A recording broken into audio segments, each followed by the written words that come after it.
We're going to solve by factoring, and the first thing we need to do is set it equal to 0. So I'm going to move this guy over here. So I have 5x to the 4th, and I'm going to subtract the 80x squared and set it equal to 0. The next step, I'm going to factor out the least common multiple, so I have to factor out a 5, or excuse me, the greatest common factor. And the greatest common factor between these two is the x squared. It's the smaller one.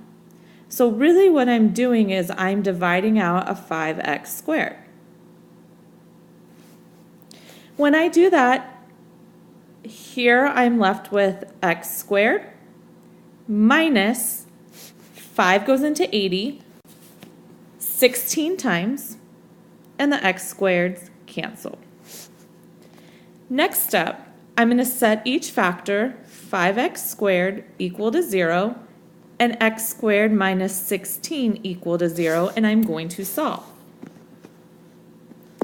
Divide both sides by 5.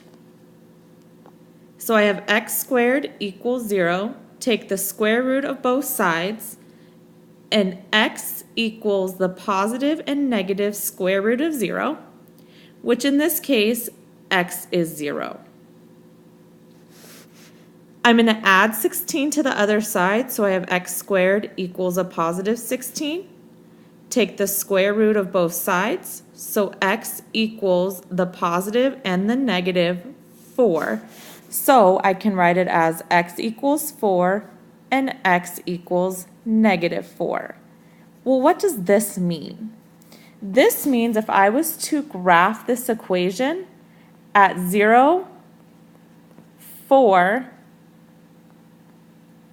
and negative 4 is where my the graph will hit the x-axis. So when you end up graphing this, it's going to look something like this, and we'll get into how the changes in the curves happen later. Next problem. I have 4 terms, so I'm going to do what's called factor by grouping. So I'm going to group the first 2, and I'm going to group the second 2. I'm going to factor out an x squared in the first one, and if I factor out an x squared, if I start with 3 x's, take 2 away, I'm left with 1, and these cancel, so I have 1. I want to factor out the sign, and I also have a 9 in common, so I'm dividing out a negative 9 in both of these, and when I do that, I'm left with an x plus 1.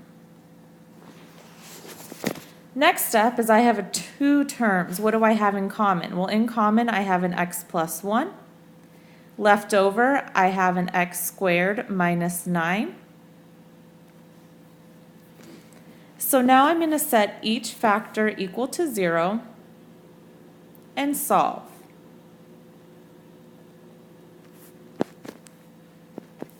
I'm going to subtract 1 to both sides, so x equals negative 1. There's one solution. I'm going to add 9 to both sides, so I have x squared equals 9. Take the square root of both sides, so I have x equals plus and minus 3.